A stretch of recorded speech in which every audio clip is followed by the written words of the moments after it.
ओम नमः शिवाय। ମୁଁ ଜ୍ୟୋତିର୍ବିଦ ରୁଦ୍ରପ୍ରସନ୍ନ ମହାପାତ୍ର ଭୁବନେଶ୍ୱର ଓଡ଼ିଶାରୁ କହୁଛି। ମୋର କ୍ରିଡେନ୍ସିଆଲ୍ସ ବା ସେ ଶିକ୍ଷକତା ଯୋଗ୍ୟତା ରିସର୍ଚ୍ଚ ମୁଁ ଆଷ୍ଟ୍ରୋଲୋଜିରେ ପ୍ରାୟ 50-60 ରିସର୍ଚ୍ଚ ପବ୍ଲିଶ କରିଛି। ସେଗୁଡ଼ା ଭିତରେ କିଛି ଆଇଡ଼ିଆ ପାଇଁ ଆପଣ ମୋ ୱେବସାଇଟ୍କୁ ଯାଇପାରନ୍ତି। କହିବାର ଉଦ୍ଦେଶ୍ୟ ମୁଁ ଯାହା କହିବାକୁ ଯାଉଛି ତା କହିବାର ମୋର ଅଥରିଟି ଅଛି। ଏମିତି ନାହିଁ କି ମୁଁ ଗୋଟେ ଇଂଲିଶର ଲୋକ ବା ଇଂଲିଶର ପ୍ରଫେସର ମ୍ୟାଥମେଟିକ୍ସ ଉପରେ କହିବି ନା। ଜ୍ୟୋତିଷ ପଢ଼ିଛୁ, ଜ୍ୟୋତିଷ ଉପରେ ଲେଖିଛୁ, କହିଛି। କାହାକୁ ମୁଁ ଏଥର ଇନଭଲ୍ଭ କରିବାକୁ ଚାହୁଁନି ନ୍ୟାସନାଲ୍ ଏବଂ ଇଣ୍ଟରନ୍ୟାସନାଲ୍ ଫୋରମ୍ରେ। ତେଣୁ ସେଥିରୁ ଯେହେତୁ ମୋତେ କିଛି ପୁରସ୍କୃତ ମୁଁ ହେଇଛି ବି, ମୁଁ ଭାବୁଛି ଯେ ମୋର କିଛି ଗୋଟେ କହିବାକୁ ନିଜ ରାଜ୍ୟବାସୀଙ୍କ ପାଖରେ ମୁଁ ଯୋଗ୍ୟ ବୋଲି। ତଥାପି ମୁଁ ଆଉ ଥରେ ବି କହି ରଖୁଛି ଯେ ଭିଡ଼ିଓ କିଛି ପର୍ପସ୍ ନୁହଁ କି ଆପଣ ମୋ ଦ୍ୱାରସ୍ଥ ହୁଅନ୍ତୁ, ମୋତେ ଜାତକ ଦେଖାନ୍ତୁ।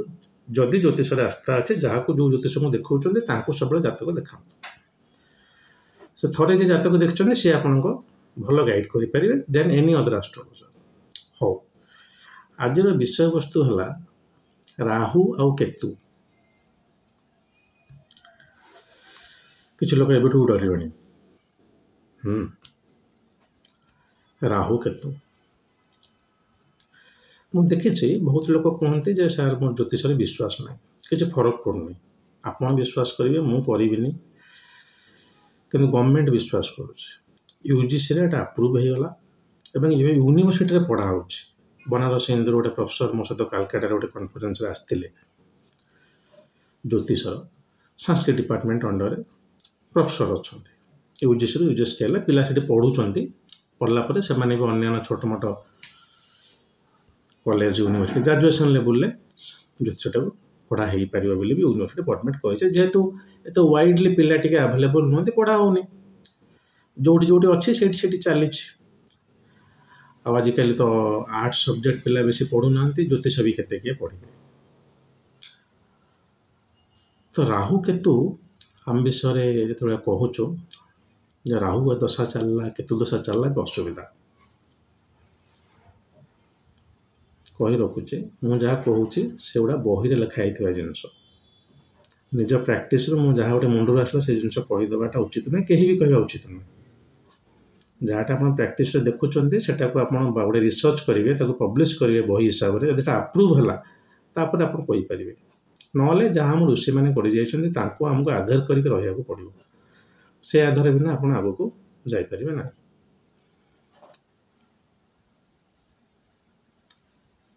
ଦୁଇଟା ଗ୍ରହ ନୁହନ୍ତି, ରାହୁ ଆଉ କେତୁ ଦୁଇଟା ଫିଜିକାଲ ଗ୍ରହ ନୁହନ୍ତି, ସେମାନଙ୍କର କିଛି ଅସ୍ତିତ୍ୱ ନାହିଁ। ଏଇ ଦୁଇଟା ଜାଗାରେ ଗୋଟେ ଆଷ୍ଟ୍ରୋନୋମର ବା ଜ୍ୟୋତିର୍ବିଜ୍ଞାନୀ ଆଉ ଗୋଟେ ଆଷ୍ଟ୍ରୋଲୋଜର ବା ଜ୍ୟୋତିର୍ବିଦ ଭ୍ୟାରି କରିବେ। ରାହୁ କେତୁ କେବଳ ଆମ ପାଖରେ ସେମାନଙ୍କ ନାହିଁ, ନବଗ୍ରହ ହେବ, କିନ୍ତୁ 7ଟା ପ୍ଲାନେଟ୍ସ ଅଛନ୍ତି। ମୁନ୍ ସ୍ୟାଟେଲାଇଟ୍ ହେଇପାରେ, କିନ୍ତୁ ଫିଜିକାଲ ଏକ୍ଜିଷ୍ଟେନ୍ସ ଅଛି। ରାହୁ କେତୁ ବହୁତ ଅସୁବିଧା। ଜ୍ୟୋତିଷର ନିୟମ କହୁଛି କୌଣସି ଗ୍ରହ କୌଣସି ଜାତକ ପାଇଁ ଖରାପ କିମ୍ବା ଭଲ ନୁହନ୍ତି। ମୁଁ ରିପିଟ୍ କରିଦେଉଛି, କୌଣସି ଗ୍ରହ କୌଣସି ଜାତକ ପାଇଁ ଭଲ କିମ୍ବା ଖରାପ ନୁହନ୍ତି। ତତ୍କାଳିକ ସ୍ଥିତିରେ ସେଇ ଜାତକରେ ତାର ଲଗ୍ନ, ବିଭିନ୍ନ ଭାବର ଅଧିପତି ଏବଂ ରାହୁ କେତୁ ସେଥିରେ ପ୍ଲେସମେଣ୍ଟ କୋଉଠି ସେ ଅଛନ୍ତି ସେଟାକୁ ଦେଖିକି ଜ୍ୟୋତିଷକୁ ଜାତକଟାକୁ ବିବେଚନା କରାଯାଏ। ବହୁତ ଭଲ ହେବ। କେତୁ ହେଲା କି ରାହୁ ହେଲା ଯଦି ଭଲ ଜାଗାରେ ଅଛନ୍ତି, ଆପଣଙ୍କ ପାଇଁ ଯୋଗକାରକ ବି ଅଛନ୍ତି, ବହୁତ ଭଲ ଫଳ ହେବ। ମୁଁ ମୋ ନିଜ ଭାଗ୍ୟରେ ବି ମାନେ କେତୁ ଦଶା ସମୟରେ ବହୁତ ଭଲ ଫଳ ପାଇଛି, ବହୁତ ଭଲ ଫଳ। ଗୋଟେ ଆପଣଙ୍କ ପାଖରେ ଗୋଟେ ନିଜ ଅଭିଜ୍ଞତାଟା ତ ଭୁଲ ହେବନି କହିବା କଥା, ଯଦିଓ lakhs and lakhs of cases ଅଛି। ଜ୍ୟୋତିଷ ପ୍ରିନ୍ସିପଲ୍ ସେଇଆ, ଜାତକରେ ଯୋଉ ଗ୍ରହ ଆପଣଙ୍କ ପାଇଁ ଭଲ ଆଉ ଭଲ ଜାଗାରେ ଅଛି ସେ ତାର ଭଲ ଫଳ ଦେବ। କେତେବେଳେ? ସବୁବେଳେ ନୁହେଁ। ଆପଣ ସେ ରତ୍ନ ପିନ୍ଧି ଦିଅନ୍ତୁ, ରୁଦ୍ରାକ୍ଷ ପିନ୍ଧି ଦିଅନ୍ତୁ, ସବୁବେଳେ ଫଳ ଦେବନି। ତା ଦଶା ଆସିଲେ ଦେବ।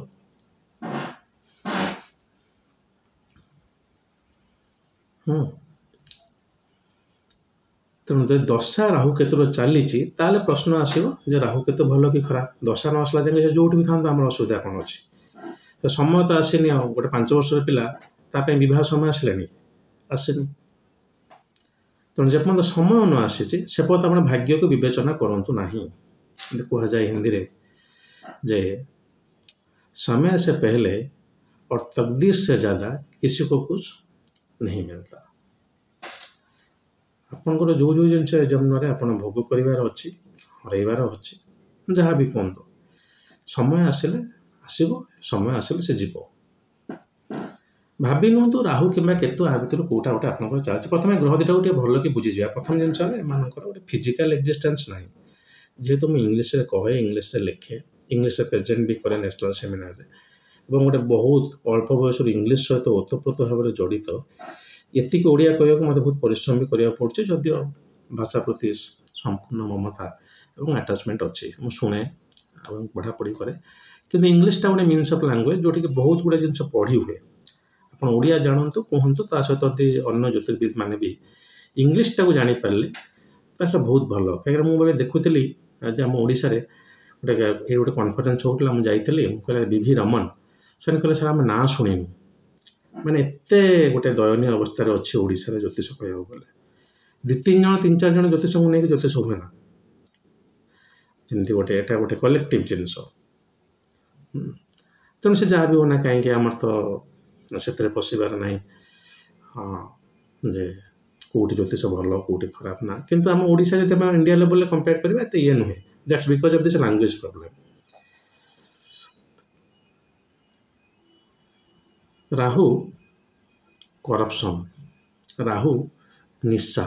ନିଶା ଦୁଇଟା ସେନ୍ସରେ। ଆମେ କ'ଣ ପଢ଼ିବା ନିଶା, ଏଠି ହେଲା ପାଠଟା ଆପଣଙ୍କର ଅବସେସନ୍। ତାର ଖେଳିବା ନିଶା, ଏଠି ତା ଖେଳଟା ହେଲା ଅବସେସନ୍। ମାନେ ସେ ନ ଖେଳିଲେ ଆଉ ରହିପାରିବନି। ନିଶା ଇଟସେଲ୍ଫ କୁହାଯାଏ କ'ଣ? ନିଶା ପାଣି, ମଦ, ସିଗାରେଟ୍, ଏଗୁଡ଼ା।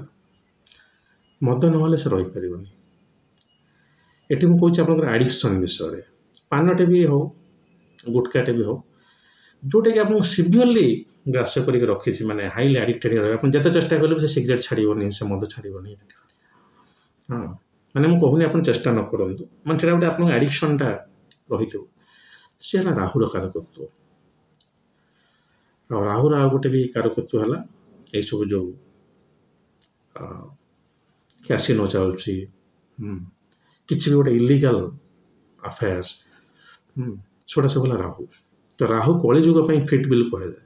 ମୁଁ ପର୍ସନାଲି ବି କହେ ଇଟ୍ ପ୍ରମୋଟ୍ସ ଅଲ୍ କାଇଣ୍ଡ ଅଫ୍ ରଙ୍ଗ ଆକ୍ଟିଭିଟିଜ୍। ତ ଖରାପ ହେଲା, ମୋ ପାଇଁ ତ ଗୋଟେ ଦୃଷ୍ଟିରୁ ଖରାପଟା ହେଲା। କିନ୍ତୁ ସେଇ ରାହୁ ଆପଣଙ୍କର ଗୋଟେ ଭଲ ସଡନ୍ ୱେଲ୍ଥ ଗିଭର୍। ୱେଲ୍ଥ ମାନେ ଏଠି ମୁଁ ପିଓର ୱେଲ୍ଥ ସେନ୍ସରେ ହିଁ କହୁଛି, ଆପଣ ଯେଉଁଟାକୁ କୁହନ୍ତି ଧନ। ସେଇ ରାହୁ ଯଦି ଆପଣଙ୍କର ନବମରେ ଅଛି, ତାର ଗୋଟେ ସଡନ୍ ଲକ୍ ଏନହାନ୍ସର। ନବମଟା ହେଲା ମୋ ଲକ୍ର ଜାଗା।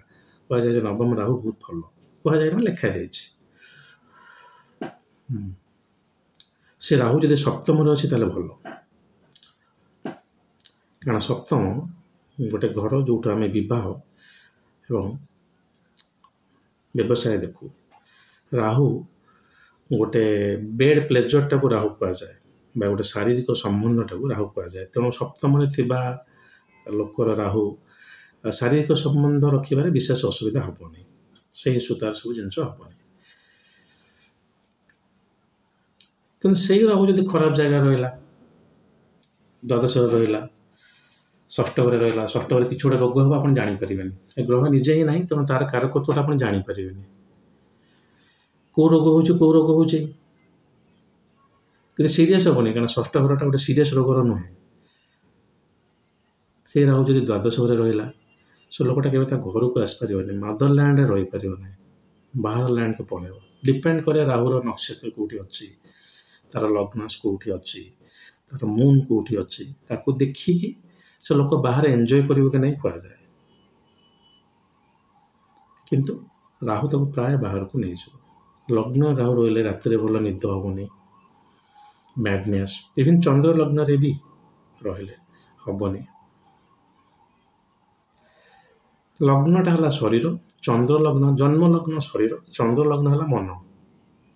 तेना मिक्सअप करेंगे चंद्र लग्न इज इक्वाल टू राशि आप जो राशि फल राशि देखुना कि सोटा बिल्कुल एत प्रायोरिटाइज जिन ज्योतिष नुहे ऑल आर लाइक ना तो से जिन किसी ना वर्ष फल था वर्ष फल मास फल भी दैनिक फल होता भर बेस कहले हूँ तो किसी ज्योतिष जो मैंने से राशिफल प्रमोट करते से एगेन्स्ट हो तो बेसी कहूनी कि से गोटे किसी बड़ जिनस नुहे मैंने राशिफल देखिए जब आप आगुंट ज्योतिष विद्या अनुसार संपूर्ण भूल समान राशि लोक अन्य लग्न रही प्रिंसिपलटा है या तेणु से लोक ये लोक आम समराशि कि लग्न बदली गले आपण जो ग्रहटा भल से ग्रहटा मो खराब हो दशा अनुसार सागे सागे बदल तो फल सामान आसो गोटे आसबनी तेणु यही राशि आज यहाँ हम it is a kind of रंग थिंग ज्योतिष ना रंग प्रमोशन ऑफ एस्ट्रोलॉजी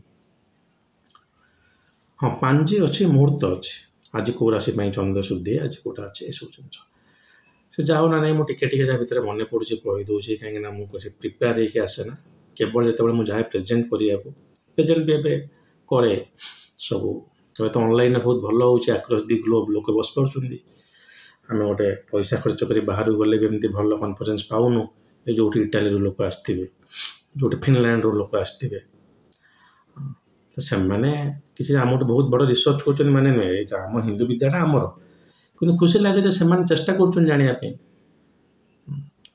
हो तो चंद्र लग्न जब राहु थाए ताले निद हेनी चांस अच्छी डरवे चंद्र जब वीक अच्छे अन्य किसी कंडीशन अच्छे लोक टिके जमी कहते से मुंडाटा मेंटालटा ये टिके जिनस आसो से चंद्र आगे रहा दरकार चंद्र जब बहुत भल अच्छे तो राहुर से विशेष किसी इम्पैक्ट पड़ो ना से लगे कहुए अमावास्या तिथि जन्म होता पिलार भल नुहे ज्योतिष कहुए अमावास्या जन्म भल नुहे ग्रहण जन्म भल नुहे जो कहुए ग्रहण आप यहीटा खाइबे से न खाइबे गोटे मझे इश्यू होता कही रखुच्छी ज्योतिष जो हार्ड कोर शास्त्र अच्छे बृहत पराशर शास्त्र ये सब जिन मेनसन ना कौन कितु से जन्म हो गले आप प्योरली लिखाई बृहत पराशर शास्त्र जो अमावास्या जन्म है आप कौन कौन करा पड़ो उपचार प्रोपेशन ऑफ बर्थ ड्यूरिंग अमावास्या ऑन अमावास्या नुहे ड्यूरिंग अमावास्या रात 11 जो अमावास्या आरंभ होपर दिन रात 11 जाए रोचे आप दिन बेला जन्म हेल्ले भी अमावास्या ही काउट हम से जगह चंद्र दोष थाए कंडीशंस अप्लाई आप जहाँ मो कथा को शुणी किसी प्रेडिक्ट करेंगे मोर उद्देश्य है आपको ये कहवा राहु किसी खराब ग्रह सेमती एत डरबार ना जदिव शनि ठार टे खराब आप नहीं पारती शनि तो बहुत भल ग्रह आप कही कि राहुर टे यही जिनस अच्छे जदिव सडन वेल्थ दब जदिव बेड प्लेजर में रेस्पॉन्सिबल है थाए क्या आम भौतिक जगत तार भी आवश्यकता रही तेणु किंतु इल्यूजन दब निशा दब ये राहुर गोटे डिपेंड करे राहु जब भल ग्रह बसीगला नवम घरे बहुत भल से जगह किसी लोक मैंने गोमे दही पिंधा दिखती नवम बसता जेकोसी ग्रह अलमोस्ट भल ये कहूँ जब से नवांश बहुत खराब हो गला टे तार कारकत्व कमी जाए आ राहु केतुंकर सड़बल बाहरी पार ना तेणु गोटे बही कहूँ जातक चंद्रिका बोली एवं लघु पराशरी बोली से राहु केतु को बहुत एनालिसिस कर लिखाई तो सार आप मन मन कहीदे काले आप इच्छा हो से पढ़े केन्द्र रही राहु केतु भल त्रिकोण रहा भल ये जिनस तो तार ये शुभ फल है या टे धन जोटा कहली किसी लोक जब एक्चुअली सेमती बिजनेस अच्छा मन मद दुकान से राहु आप आखि बुझी कहे भल थो ना से करें ना liquor is completely equal to Rahu आजिकल जो मद जिनसा चलती आपंकर मद जो आम तांत्रिक सेन्स मद माश्चर्य कहू रूप से कहूनी here I am saying about the liquor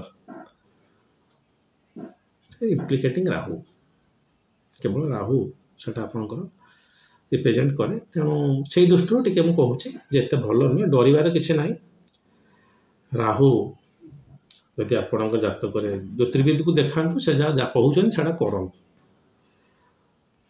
normal जिनस है माने राहु समय आप कि ଯେତେ କ୍ଲିନ୍ ରହିବେ, ରାହୁଟା ହେଲା ଅନକ୍ଲିନ୍ ପ୍ଲାନେଟ୍। ରାହୁ ଆପଣଙ୍କୁ ଏତେ କ୍ଲିନ୍ କରେଇଦେବନି, ଗାଧୋଇବାକୁ ଇଚ୍ଛା ହେଉନି ସେସବୁ ଜିନିଷ। ଆପଣ ଟିକେ ସେମିତି କର୍ମଟାକୁ ସଜାଡ଼ିବେ, ସେଇ ଭିତରେ ଯାହା ବି ହେଉନା କାହିଁକି, ଯେତେବେଳେ ଆପଣ କୌଣସି ଜିନିଷ ନିଜେ ୟୁଟ୍ୟୁବରେ ପଢ଼ି କରନ୍ତୁନି। ମୁଁ ବି ବେଶୀ ସେ ଉପଚାର ବିଷୟକୁ ଯାଉନି।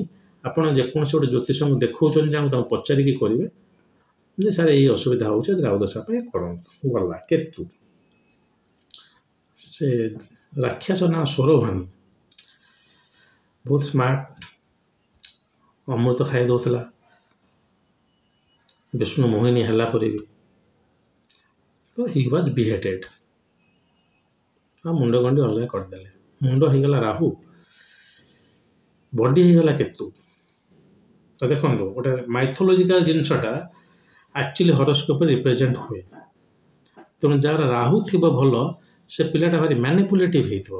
ମିଛ ସତ କହି, ମାନେ ଏ ଯେଉଁ ଆଜିକାଲି ଫିଲ୍ଡରେ ଯେଉଁ ମାର୍କେଟିଂ ରହୁଛନ୍ତି, ରାହୁ ଭଲ ରହିବା ବହୁତ ଆବଶ୍ୟକ। Ketu gives you physical energy,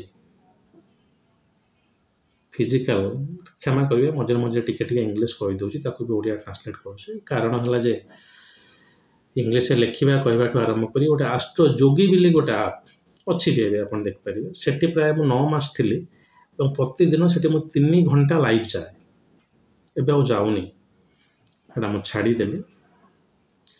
ହଁ, ପ୍ରତିଦିନ ଗୋଟେ ଏମିତି ଟାଇମ୍ରେ ଏତେ ଇଣ୍ଟରନେସ୍ଟାରେ ମୁଁ ଲାଇଭ୍ ହେଇପାରିବି, ରାତି 12ଟାରୁ ଦିନ 3ଟା। ଆଜି ପର୍ଯ୍ୟନ୍ତ ବି ଲୋକ ପଚାରନ୍ତି ସାର୍ ଆପଣ ରାତି 2ଟା 3ଟା ଯାଏଁ କ'ଣ କରୁଛନ୍ତି ବସିକି, ସେ ଅଭ୍ୟାସଟା ରହିଯାଇଛି।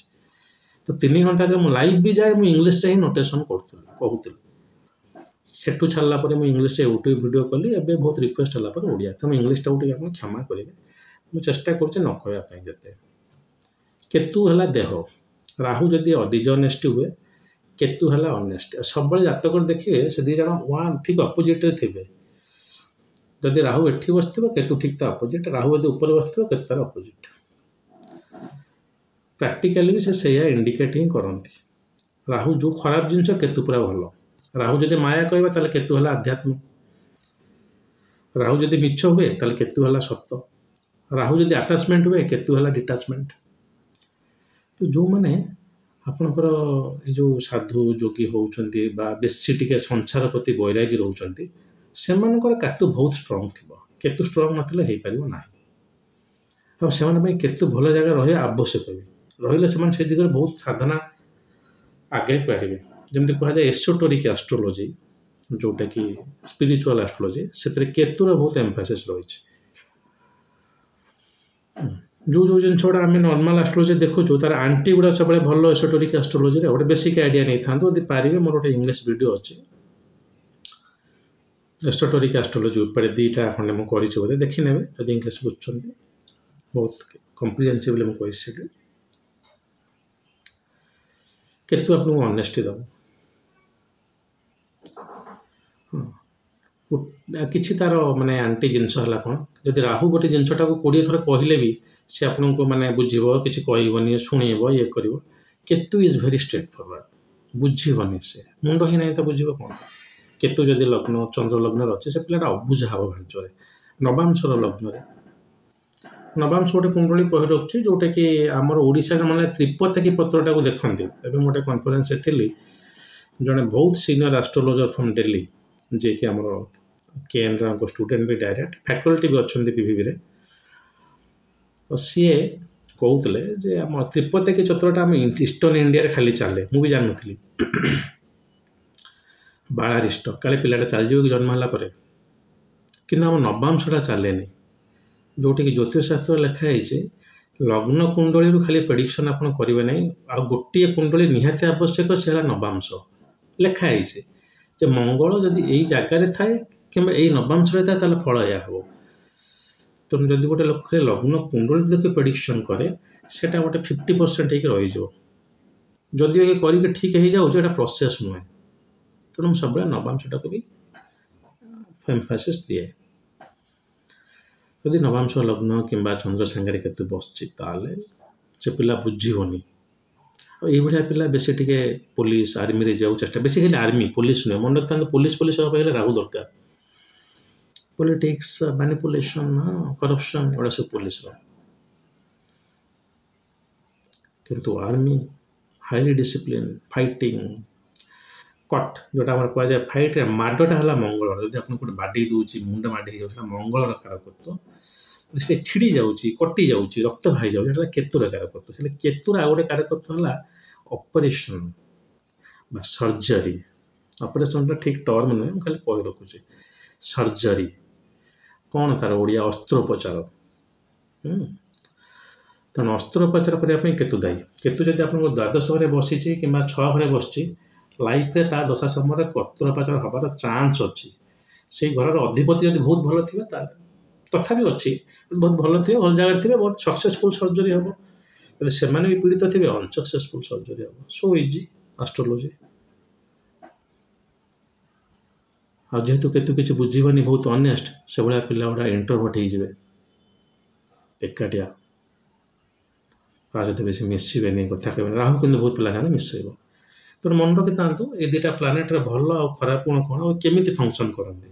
କମ୍ପ୍ଲିଟଲି ଅଲଗା ଦୁଇ ଜଣଙ୍କ ଠାରୁ। କେବେ ଦୁଇଟାକୁ ସମାନ ନେବେନି। ଶନି ବି ଆଉ ଗୋଟେ କମ୍ପ୍ଲିଟ୍ ଅଲଗା କହିଥିଲି ଆଉ ଗୋଟେ ଭିଡ଼ିଓରେ।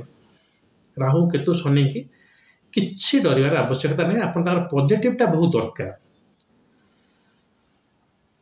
ଯଦି ଆପଣଙ୍କ ରାହୁ କେତୁ ଯଦି ଭଲ ଅଛି, ଆପଣଙ୍କର ଜୀବନରେ ଗୋଟେ କିଛି ବଡ଼ ମିଶାପ ବା ଦୁର୍ଘଟଣା ହେଲେ ବି ଆପଣ ସମ୍ଭାଳିଦେବେ। ଆପଣ ଯଦି ଆଟାଚ୍ ନଥିବେ ସମ୍ଭାଳିଦେବେ। ରାହୁ ଯାହାର ଷ୍ଟ୍ରଙ୍ଗ ଥିବ ସେ କହିବ ମରିଯିବେ ଆଜ୍ଞା, ବଞ୍ଚିପାରିବେନି। ଏଇ ହେଲା ସବୁ ଟିକେ ଟିକେ କଥା। କିନ୍ତୁ ସେମିତି କିଛି ଡରିବାର ନାହିଁ। କୌଣସି ଗ୍ରହ କୌଣସି ଜାତକ ପାଇଁ ଭଲ କିମ୍ବା ଖରାପ ନୁହନ୍ତି, କିମ୍ବା ସବୁ ଗ୍ରହ ସବୁ ଜାତକ ପାଇଁ ଭଲ କିମ୍ବା ଖରାପ ଅଟନ୍ତି। ଏ ଦୁଇଟା ଯାକର ଷ୍ଟେଟମେଣ୍ଟ ସମାନ ରହୁଛି। ଆପଣଙ୍କୁ କଣ୍ଡିସନ୍ସ ଆପ୍ଲାଏ ଦେଖିବାକୁ ପଡ଼ିବ ଜାତକଟାକୁ କ'ଣ ହେଇଛି। ଖାଲି ସେ ରାଶି ନା ସେସବୁ ଚୁଟକୁଲା ଜ୍ୟୋତିଷ ଚଳିବନି। ପୁରା ଜାତକଟାକୁ ଆନାଲିସିସ୍ କରିବାକୁ ପଡ଼ିବ ଯେ କେଉଁ ସମୟରେ ଜନ୍ମ ହେଇଛି। ଯଦି ଲଗ୍ନ ଗୋଟେ ସନ୍ଧିରେ ବି ରହୁଛି, ଲଗ୍ନ ପୁରା ଯାଇକି ଗୋଟେ ପୁରା ଏଣ୍ଡରେ ରହୁଛି, ଗୋଟେ 29 ଡିଗ୍ରୀ 50 ମିନିଟ୍ରେ ରହୁଛି, ସେ ଜାଗାରେ ଲଗ୍ନ ରେକ୍ଟିଫିକେସନ୍ ବି ଦରକାର। ଆଗ ଜାତକଟା ଠିକ୍ରେ ବାହାର କରିକି ତାପରେ ଆପଣ ଆନାଲିସିସ୍ କରିବେ। ହେଲେ ଯେକୌଣସି ଗ୍ରହ ଭଲ ଫଳ ରହିଛି ଆଉ ଖରାପ ଫଳ ବି ରହିଛି। ବେଶୀ ନୁହଁ, ସେ ଜାତକଟା ତା ପାଇଁ କେମିତି, ଗ୍ରହଟା ଜାତକରେ କେମିତି ଅଛି, କ'ଣ ତାର ରୋଲ୍ ରହୁଛି ଜାତକରେ। ସେଇ ରାହୁ ଯଦି ଆପଣଙ୍କର ଥିବ ପଞ୍ଚମ ଘରେ ଅଛି, ତାହେଲେ ପାଠ କାମଟାରେ ସେ ଅଧା ଚାନ୍ସ ନେଇଗଲା ଆପଣଙ୍କର। ସେ ଅଧିପତି ଯିଏ ନେଲା ସେ କିଛି ରୋଲ୍, ବାକି ରୋଲ୍ ନେଲା ରାହୁ। ଆଉ ପାଠ ଦେବା ଲୋକ ହେଲା ବୃହସ୍ପତି ଆଉ ବୁଧ, ସେ ବାକି ରୋଲ୍ ନେଲେ। ମନେ ରଖିଥାନ୍ତୁ, ଗୋଟେ ଡିସିପ୍ଲିନାରୀ ଷ୍ଟଡିର କାରକତ୍ୱ ଦେଲେ ବୁଧ ଆଉ ବୃହସ୍ପତି। ଡିସିପ୍ଲିନାରୀ ମାନେ ମୁଁ କହୁଛି ମାନେ ଗୋଟିଏ ଡିସିପ୍ଲିନରେ ସେ ଆଗେ ଆଗେ ଚାଲିଲା, ମାନେ ଫର୍ମାଲ ଏଡୁକେସନ୍। ବହୁତ ଲୋକ ଆପଣ ଦେଖିଥିବେ ପାଠ ପଢ଼ିଥିବେ +2, କିନ୍ତୁ ଘରେ ବହୁତ ଗୋଟେ ବହି ରଖିଥିବେ ମୋ ଭଳିଆ। ବହି ପଢ଼ିବା ତାଙ୍କର ବୋଧେ ସେଟା କୁହାଯାଏ ଡାଇଭର୍ସିଫାଏଡ୍ ଆଣ୍ଡ ଇନଡିସିପ୍ଲିନ୍ ଷ୍ଟଡି। ଭୋରାସିୟସ୍ ବଟ୍ ଇନଡିସିପ୍ଲିନ୍। ଏଇଟା ଟିକେ ପଢ଼ିବା, ସେଇଟା ଟିକେ ପଢ଼ିବା, ସେଇଟା ହେଲା ଶୁକ୍ରର କାରକତ୍ୱ। ତେଣୁ ଖାଲି ଗୋଟେ ପିଲା ଲୋକଟା ଅଧିକ ପଢ଼ିଛି ବୋଲି ତାକୁ ସାଙ୍ଗେ ସାଙ୍ଗେ କହିଦେବେନି ସେ ହେଲେ ବୃହସ୍ପତି ବା ମର୍କୁରୀ ଲେଖିବାର କାରକତ୍ୱ ବୁଧ। ହଉ, ତ କେତୁ ଯଦି ରାହୁ କେତୁ ଯଦି ସେମିତି ପଞ୍ଚମରେ ଅଛି, ମେଡ଼ିକାଲ ସାଇନ୍ସ ପଢ଼ିବା ପାଇଁ ବହୁତ ଭଲ, କାହିଁକିନା ସର୍ଜରୀର କାରକତ୍ୱ ତ। ମେଡ଼ିସିନ୍ ହେଲେ ରାହୁ, କାହିଁକିନା ମେଡ଼ିସିନଟା ଆପଣ ଖାଉଛନ୍ତି ତା ଭିତରେ କୌଣସି ଜାଣିନାହାନ୍ତି କିନ୍ତୁ ସେ ଭଲ କରୁଛି। ସେ ଇଣ୍ଟରନାଲ ହିଲିଂ, ଏକ୍ସଟର୍ନାଲ ହିଲିଂ ହେଲା କେତୁ, ଷ୍ଟିଚ୍ ପଡ଼ିବା, କଟା ହେବ, ଏସବୁ ଜିନିଷ। ତେଣୁ କେତୁ ଯଦି ଭଲ ଅଛି ଆପଣଙ୍କର ପଡ଼ିବ। କୁହାଯାଏ କୁଜବତ୍ କେତୁ, ମଙ୍ଗଳ ଭଳିଆ କେତୁ କାମ କରେ। କିନ୍ତୁ ତଥାପି ମଙ୍ଗଳ ଦୋଷ ଯେମିତି ଦେଖାଯାଏ, ସେମିତି କେତୁ ଦୋଷ ଆଜି ପର୍ଯ୍ୟନ୍ତ କିଛି ବାହାରିନି। ହୁଏତ ଫର୍ଦର ରିସର୍ଚ୍ଚ କଲେ ବାହାରିବ। ସପ୍ତମରେ ମଙ୍ଗଳ ଦୋଷ, କେତୁ ମଙ୍ଗଳରେ ସପ୍ତମରେ ଦୋଷ ହେବ କି? ସେମିତି କିଛି ଜଣା ପଡ଼ିନି। ତାଙ୍କ ଦଶା ବି ମହାଦଶା ସମୟ ସମାନ। ଆଉ ସେ ଆଗ୍ରେସିଭ୍ ପ୍ଲାନେଟ୍ ଦୁଇଟା, କେତୁ ବା ମଙ୍ଗଳ ଥିବା ଲୋକ ସେଠି ବହୁତ ରାଗି ହେଇଯିବେ। କେତୁ ତ ସେଟା ହାତ ଫାତ ଉଠେଇଦେବେ। ଯଦି ଏମିତି କିଛି ହେଉଛି ସେ ସମାନ ଜାଣିଛୁ, ସେଇ ତାର ଯେଉଁ ଜ୍ୟୋତିଷଙ୍କୁ ଆପଣ ଦେଖାଉଛନ୍ତି ତାଙ୍କୁ ଦେଖେଇକି ଉପଚାର କରିବେ। ଆଉ ନର୍ମାଲି ଯେକୌଣସି ଗୋଟେ ଗ୍ରହର ପୂଜା ଯଦି ଆପଣ କରୁଛନ୍ତି, ତାର ରେଜଲ୍ଟଟା ଟିକେ ଆକ୍ସିଲରେଟ୍ ହେଇଯାଏ। ଭଲ ରେଜଲ୍ଟ କି ଖରାପ ରେଜଲ୍ଟ ଟିକେ ବାଲାନ୍ସ ହେଇକି ଆସେ। ତେଣୁ ଆମେ ନର୍ମାଲି କହୁ ଯେକୌଣସି ଗୋଟେ ଦଶା ସମୟରେ ସେ ଭଲ ହେଇଥାଉ କି ଖରାପ ହେଇଥାଉ, ଆପଣ ସେ ଗ୍ରହଟାକୁ ପୂଜା କରିବାଟା ଟିକେ ଭଲ। ଯେମିତି ବର୍ଷା ଦିନେ ଆମେ ରେନକୋଟ୍ ନେଉଛୁ ସାଙ୍ଗରେ, ଖରା ଦିନେ ନା ଏସି ଗାଡ଼ିରେ ବସିକି ଲୋକ ଯାଉଛନ୍ତି, ଆଉ କିମ୍ବା ଶୀତ ଦିନେ ସ୍ୱେଟର ପିନ୍ଧିକି ଯାଉଛନ୍ତି। ତ ସେଇଭଳିଆ ଯେଉଁ ସମୟରେ ଯେଉଁ ଦଶାଟା ଚାଲିବ ସେଇ ଗ୍ରହରେ ଆପଣ ଟିକେ ୱର୍ସିପ୍ କରିବେ, ତା ମନ୍ତ୍ର ଟିକେ ପଢ଼ିବେ, କିଛି ଗୋଟେ ସେମିତି ମନରେ ଭାବିକି ନୁହେଁ, ବାସ୍ ସେତିକି। ତା ଛଡ଼ା ଯଦି କିଛି ଇଏ ହେଉଛି, ସବୁବେଳେ ମୁଁ କହୁଛି ମାନେ ମୁଁ ଉପଚାର ଉପରେ ବିଲକୁଲ ଯାଉନି, ସେଟା ଆପଣ ନିଜର ପାରିବାରିକ ଜ୍ୟୋତିଷଙ୍କୁ ଦେଖେଇକି କରିବେ, କିନ୍ତୁ ଡରିବେନି, କିଛି ଡରିବାର ନାହିଁ। ଆଉ କେଉଁ ଲୋକ ନାହିଁ କି ଯାହା ଜୀବନରେ ରାହୁ କେତୁ ଶନି ଆସିବେ ନାହିଁ, ଆସିବେ, ସମସ୍ତଙ୍କ ଜୀବନରେ ରାହୁ କେତୁ ଶନି ଆସିବେ, ଆଉ କ'ଣ ତା ବୋଲି କ'ଣ ଆମେ ଆଉ ବଞ୍ଚିବା ଛାଡ଼ିଦେବା? ତେଣୁ ଏଇ ଯେଉଁ ଫିଅର କମ୍ପ୍ଲେକ୍ସଟା ଗୋଟେ ଅଛି, ଏବଂ ସେଇ ଗୁରୁବର କେନ୍ର କହିଲା ବେଳେ ଯେ ବହୁତ ଆଗରୁ ଏସବୁ ଲୋକମାନେ ଡରେଇ ଦିଆଯାଇକି ଗୋଟେ କିଛି ବଡ଼ ଆକାରରେ ପୂଜା କରିକି ପଇସା ନିଆହେଉଥିଲା। ଆଜିକା ଡେଟ୍ରେ ଭାରି ଖୁସି ଯେ ବହୁତ ୟୁଟ୍ୟୁବର୍ସ ମାନେ ଏଟାର ଗୋଟେ ଅନେଷ୍ଟକୁ ଆକୁ ଆଣିଲେଣି, ପାଠ ପଢ଼ିକି ଜ୍ୟୋତିଷ ହେଉଛନ୍ତି। ଆଉ ଏମିତି ନାହିଁ ଯେ ମୋ ଗୁରୁ ମୋତେ କହିଦେଇଥିଲେ ଏଇଆ ମୁଁ ଏଇଆ କଲି, ଆଉ ସେ ଜିନିଷ ନାହିଁ। କାହିଁକିନା ଆପଣ ପଢ଼ିବାକୁ ପଡ଼ିବ, ଯେଉଁ ବହି ଗୁଡ଼ା ୟୁନିଭର୍ସିଟିରେ ପଢ଼ା ହେଉଛି ସେଇଟା କ'ଣ ପଢ଼ିବାକୁ ପଡ଼ିବ, ସେଇ ବହିରେ ଯାହା ଲେଖା ହେଇଛି ସେଇଟା ଆପଣଙ୍କୁ କହିବାକୁ ପଡ଼ିବ। ଯଦି ନ କହିବେ, ଯେମିତି ଆନ୍ଧ୍ରପ୍ରଦେଶ ଦିଟା ଗୋଟେ ଆଷ୍ଟ୍ରୋଲୋଜର ଆଉ ତାର କ'ଣ ସେ କୁହନ୍ତି ପର୍ସନାଲ ଆସିଷ୍ଟାଣ୍ଟ ଆରେଷ୍ଟ ହେଇଗଲେ, ସେ ଗୋଟେ ଦୋଷ ବୋଲି କହିକି, ତ ସେଇଭଳିଆ ହେବ, 420 ହେଇଯିବ ସେଟା। ଆମେ ଜ୍ୟୋତିଷରେ ବୃହସ୍ପତିକି ଭଲ କୁହାହେଇଛି, ଆମେ ଭଲ ବୋଲି କହିଲୁ, ଆଉ ରାହୁକୁ କେତୁକୁ ଆଉ ଏଗୁଡ଼ା ନୈସର୍ଗିକ ରୂପରେ ଖରାପ କୁହାଯାଇଛି, ତା ମାନେ ନୁହେଁ ସେଟା ଖରାପ, ତାର ଭଲ ଗୁଣ ବି ଅଛି। ଶୁକ୍ର ଆଉ ବୁଧ ଏ ଦିନକୁ ନୈସର୍ଗିକ ରୂପରେ ଭଲ ବୋଲି କୁହାଯାଇଛି। ତା ମାନେ କ'ଣ ସବୁବେଳେ କେବଳ ମାନେ ତାଙ୍କର କିଛି ଭଲ ଗୁଣ ନାହିଁ ନା? ଡେଫିନେଟଲି ଭଲ ଗୁଣ ନଥିଲେ ତାହେଲେ ସେମାନଙ୍କୁ ରଖା ହେଇଛି କାହିଁକି? ମାନେ ରାଶି ଗୋଟେ ରାଶି ଚକ୍ରରେ ସେ କୌଣସି ଗ୍ରହ ନଥାନ୍ତେ ନା। ତାହେଲେ ରାହୁ ଯଦି ନ ରହେ ତାହେଲେ ସେ ଲୋକର ସଂସାର ପ୍ରତି ବିଲକୁଲ ଆଟାଚମେଣ୍ଟ ରହିବନି, ସରିଲା କଥା, କାଲି ସକାଳେ ସଂସାର ଶେଷ। ସିମିଲାରଲି କେତୁ ଯଦି ନଥାଏ ସେ ଲୋକ ଏତେ ଆଟାଚମେଣ୍ଟ ହେଇଯିବ ଯେ ଏ କଳି ଯୁଗଟା ଆହୁରି ବିଧ୍ୱଂସ ଆଡ଼କୁ ଚାଲିଯିବ। ତ ସେମାନେ ନାହିଁ ଯାହା ଏତେ ଗୋଟେ ଜିନିଷ ହେଲେ ବି ମୁଁ ଟିକେ ବୈରାଗ୍ୟ କହିକି ରହିବି। ତେଣୁ ସବୁ ଜିନିଷର ଆବଶ୍ୟକତା ରହିଛି। ସୋ ବ୍ୟୁଟିଫୁଲି ଭଗବାନ ଜ୍ୟୋତିଷ କରିଛନ୍ତି ଆମ ପାଇଁ, ଯେ ମନେ ରଖିଥାନ୍ତୁ ରାହୁ କେତୁ କିମ୍ବା କୌଣସି ଗୋଟେ ଗ୍ରହ ସେମାନଙ୍କର ନିଜେ ସେମିତି ସେମାନେ ଆସିନାହାନ୍ତି ଯେ ଗୋଟେ କିଛି ଭେରି ଇମ୍ପୋର୍ଟାଣ୍ଟ ଷ୍ଟେଟମେଣ୍ଟ, ସେମାନେ ଆମ କର୍ମଟାକୁ ଇଣ୍ଡିକେଟ୍ କରୁଛନ୍ତି। ଆପଣ ଯଦି ପୂର୍ବ ଜନ୍ମରେ ଏତେ ଗୋଟେ ଆଶା ଥିଲା ଆପଣଙ୍କର ଗୋଟେ ଫୁଲଫିଲ୍ ହେଇନି, ଆପଣଙ୍କ ରାହୁ ଏଥର ବହୁତ ଷ୍ଟ୍ରଙ୍ଗ ହେବ ସେ ଆଶା ଗୁଡ଼ା ଫୁଲଫିଲ୍ କରିବା ପାଇଁ। ଯଦି ଖରାପ ଜାଗାରେ ଅଛି ସେ ଆଶା ଗୁଡ଼ା ଆପଣଙ୍କର ଭଲ ନଥିଲା, ସେ ଖରାପ ଆଶା ଗୁଡ଼ା ଫୁଲଫିଲ୍ କରିବା ପାଇଁ ସେଟା ଜଣାପଡ଼ିଯିବ ଯେ ନା ଆପଣଙ୍କର ଏଇ ଯେଉଁ ଆପଣ ଷଷ୍ଠ ଘରେ ରାହୁ ବସିଛି, ଆପଣଙ୍କର କ୍ରୁଏଲ୍ ଇଣ୍ଟେନସନ୍ ଥିଲା ସବୁବେଳେ। କ୍ରୁଏଲ୍ ମାନେ ମୁଁ କିଛି ଖରାପ ଇଏରେ କହୁନି, ଗୋଟେ ସେ ଆଶା ଗୁଡ଼ା କିଛି ଭଲ ନଥିଲା, କିନ୍ତୁ ସେଇଠି ନବମରେ ବସିଥିବା ରାହୁ କହୁଛି ଯେ ଆପଣଙ୍କର ଭଲ ଆଶା ଅଛି, ଆପଣ ପାଇବେ ବି, ଏ ଜନ୍ମର ପୁଣ୍ୟରେ ପାଇଯିବେ। ସେମିତି ଆପଣ ଚେଷ୍ଟା କରିଥିଲେ ନାହିଁ ମୁଁ ଟିକେ ବୈରାଗୀ ହେବି, ମୁଁ ଟିକେ ସଂସାରଠୁ ଦୂରରେ, ସଂସାରକୁ ନେଇ ବୋର୍ ହେଇଯାଇଥିଲେ, କିନ୍ତୁ ସେ ସୁଖ ଆପଣ ପାଇଲେନି। ଏ ଜନ୍ମରେ କେତୁ ଇଣ୍ଡିକେଟ୍ କରିଦେବ, ଭଲ କେତୁ ଯଦି ଅଛି ସେ କହୁଛି ନାଇଁ ବାବା, ଯେଉଁଟା ତୋର ଆଶା ଥିଲା ବା ଯେଉଁ କର୍ମ ତୁ କରିବାକୁ ଚାହୁଁଥିଲୁ ସେ କର୍ମ କର। ଆଉ ଯଦି ତୋର ସେତିକି ବଳ ନାହିଁ, କର୍ମ ବଳ ନାହିଁ, ତାହେଲେ କେତୁ ବହୁତ ଭଲ କର୍ମ ବଳ ଅଛି, କେତୁ ଲଗ୍ନରେ ପଳେଇ ଆସିବ। ଯଦି ନାହିଁ ତାହେଲେ ଆଉ ଟିକେ କେନ୍ଦ୍ରକୁ ଆସିବ 4 କିମ୍ବା 7, ବୁଝିପାରୁଛନ୍ତି ତ? ଆପଣଙ୍କ କର୍ମକୁ ନେଇକି ଖାଲି ତ ଆପଣ ଇଚ୍ଛା କରିଦେଲେ ହେବନି। ତ ଏଗୁଡ଼ା ହେଲା ଆପଣଙ୍କର କର୍ମ ଗୁଡ଼ାକୁ ଇଣ୍ଡିକେଟ୍ କରନ୍ତି। ଶନି ଜାତକରେ ବକ୍ରି ଥାଇକି କହୁଛି ପରିଶ୍ରମ କର।